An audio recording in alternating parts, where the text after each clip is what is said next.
Forgot what he said on these regulators and the one journeyman torch that I have. I forget if he had these for a couple of years or he got them used or whatever, but the one thing that I know for sure is that they were on his truck for some period of time, and then they've been on my truck literally since the day that I got them. I have not done anything with them other than have them on my truck.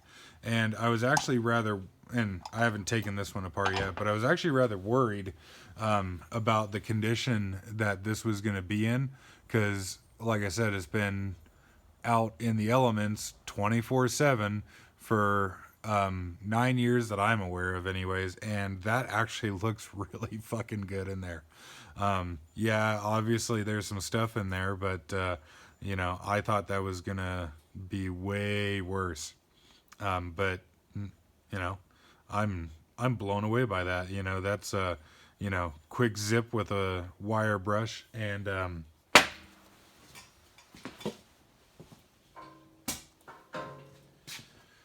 what I've been using to clean these up is a brass wire brush on a bench grinder.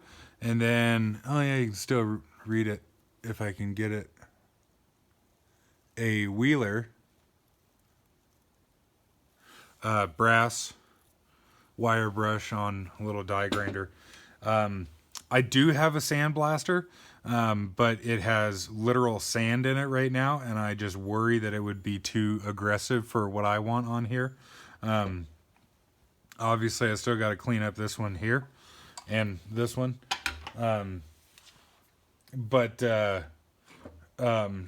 you can see, I've already cleaned up, and I didn't go crazy with this because I do actually like how it looks weathered and all that kind of stuff, because these have got some years on them for sure. But I kind of wanted to stick with the weathered look on these here, but on the other hand, I do kind of like how that turned out. So I'll just kind of play around with it and see how it goes. But anyways, so yeah, obviously it is corroded in there, but a quick zip with this guy and that'll be just fine. So I am really, really happy to see how good a shape that these things are in. These small Victors, which, trying to think of maybe what the best way to do this is here. So obviously this is the body size of the larger Victor, and that is the body size of the smaller Victor, for their brass housing regulators anyways, because like I said, they have the a couple different new styles nowadays that I personally don't want any part of. And I guess grab a scale here right quick.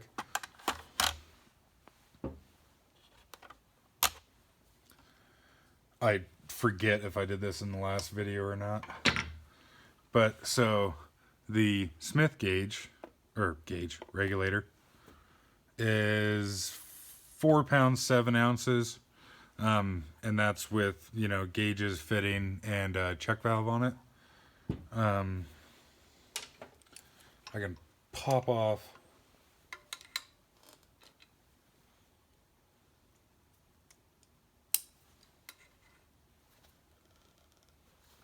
well, maybe I can.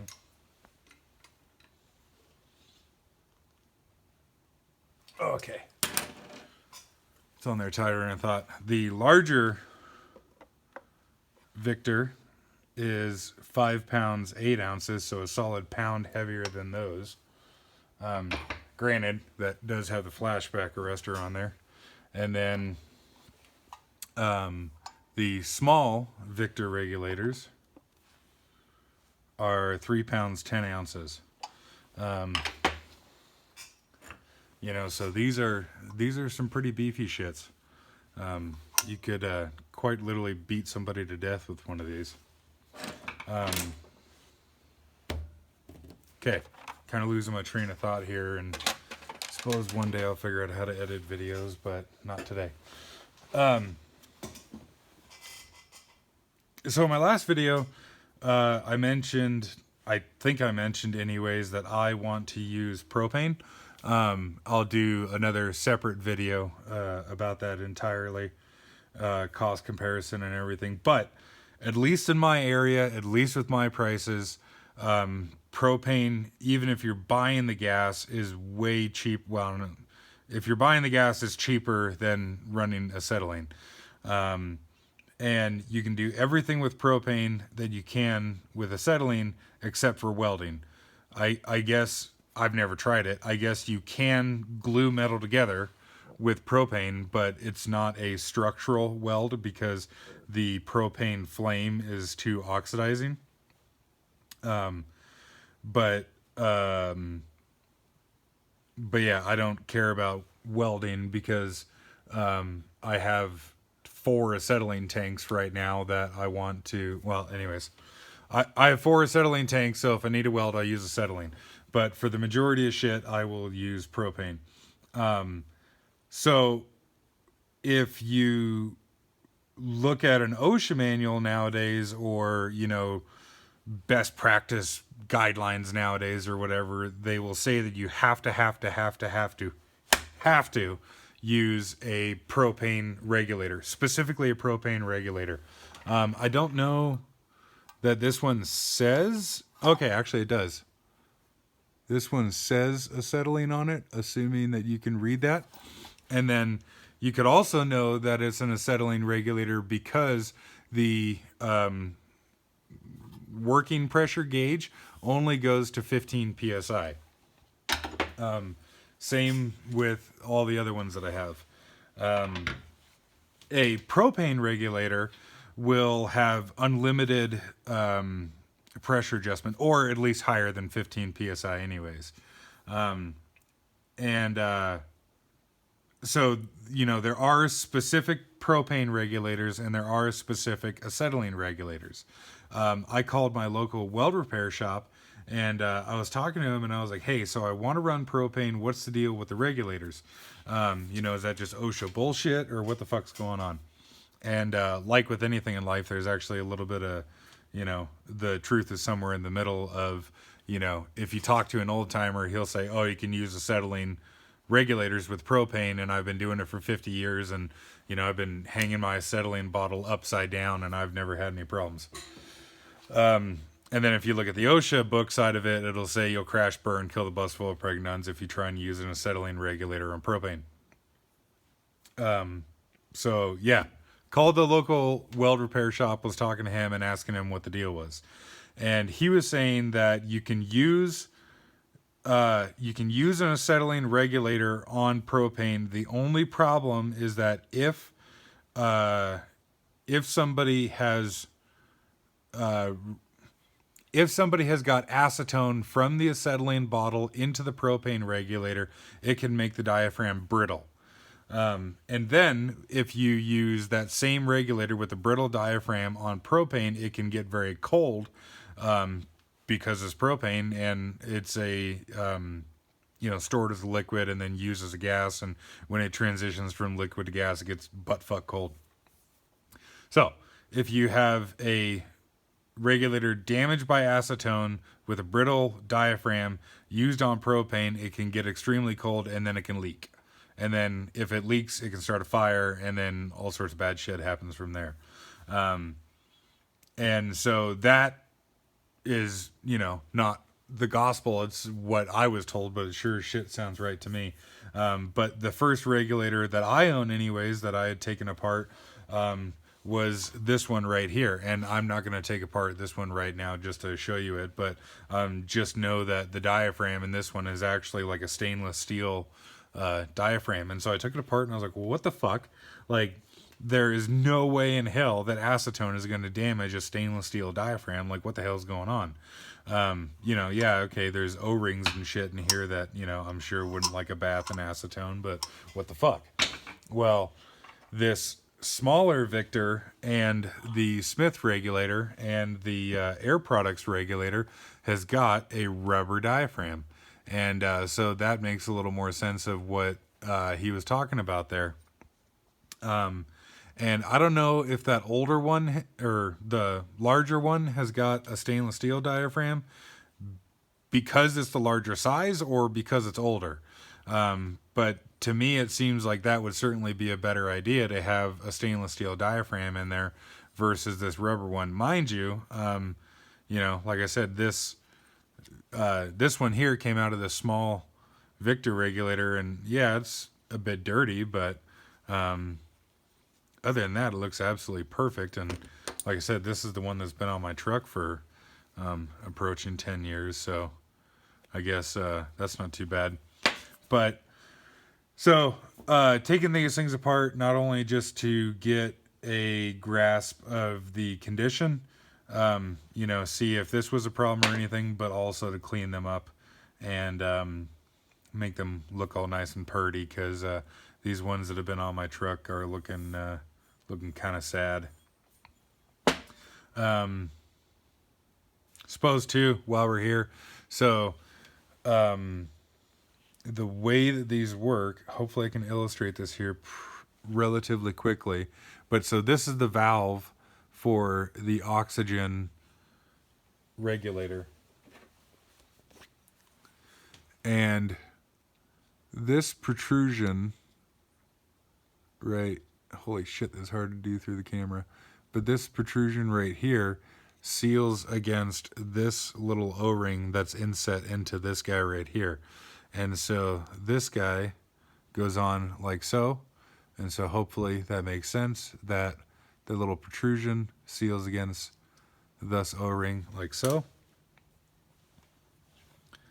And then this gets threaded into, and I know the little Teflon washer is out, but just as a kind of proof of concept here, if you will. This gets threaded in there like so. This diaphragm will sit on top of right here, and the reason for this cutout is to allow gas flow, because the gas will come out from the center of right here. This dude sits on there like so, and then you have spring pressure on the backside, and the spring pressure is adjusted by grease.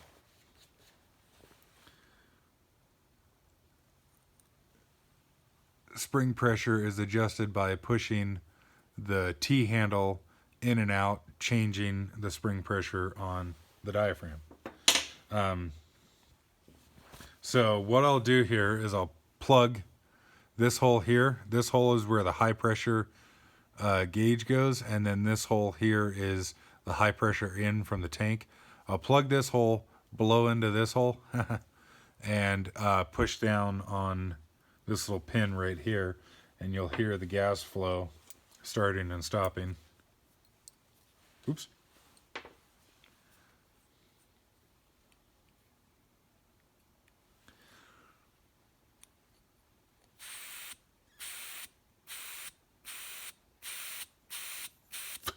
And so what I'm doing there is pushing in and out of that like so. And so with this all assembled, spring and so on and so forth on here, what'll happen is as you crank down on the spring, it'll push this diaphragm down and it'll open up that valve, and then high pressure gas will come from this side behind the valve into this area here and want to push back out on the diaphragm. And then once you get a equilibrium of pressure on this side of the diaphragm to spring pressure on this side here, then it'll stop flowing. When you then draw gas off of it, like, say open the valve on the torch, it'll reduce the pressure on this side of the diaphragm. The spring pressure will overcome the valve, push open the valve, and then the cycle repeats. So these things are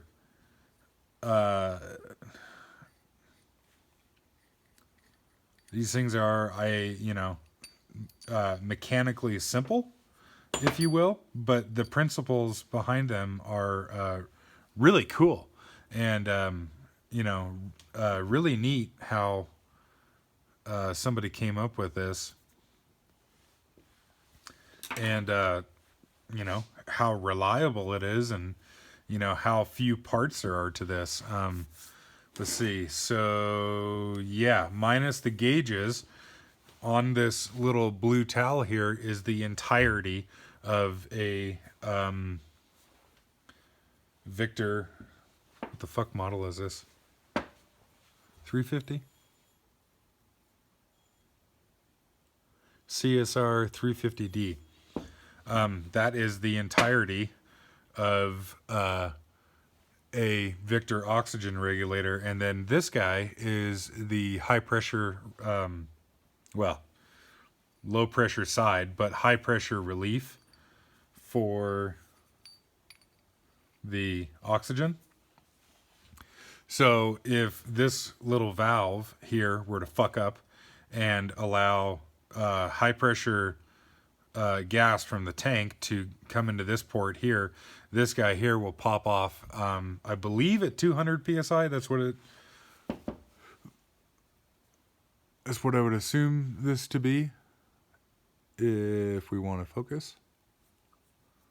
Of course, it's kind of hard because it's all corroded too, but I'll take this apart here right quick too.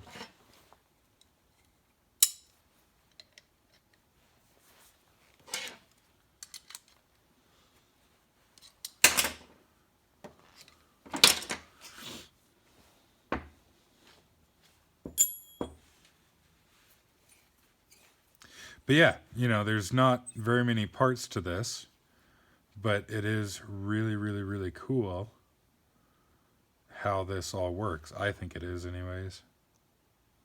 So all this is same principle of there's a O-ring there and a sealing surface there, and that gets put into there, and spring pressure is applied to that by the end cap. And if gas on this side overcomes the spring pressure, it will vent out through these little holes, which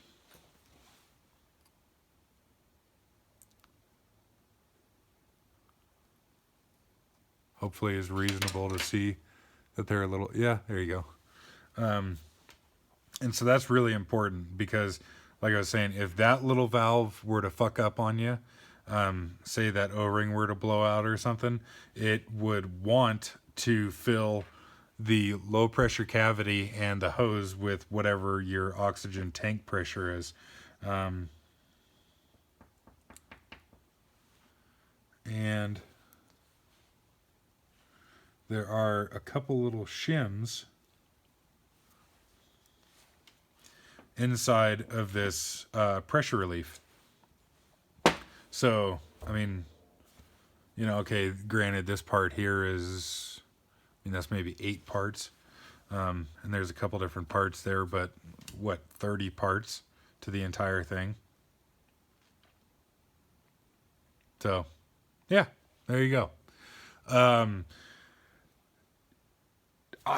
I get really pissed off with the whole, like, you know, rebuilt thing, because people way overuse it. But I guess from looking around on the internet, the rebuild kits, if you will, come with the valve and a diaphragm.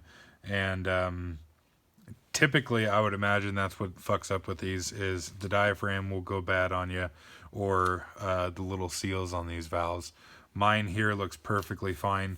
I'm not going to worry about, you know, doing anything to it. I just want to take it apart, clean it up, and put it back together.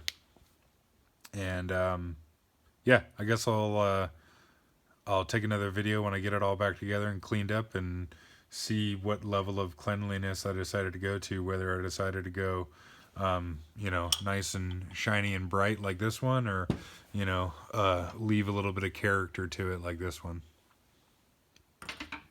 But yeah, there you go.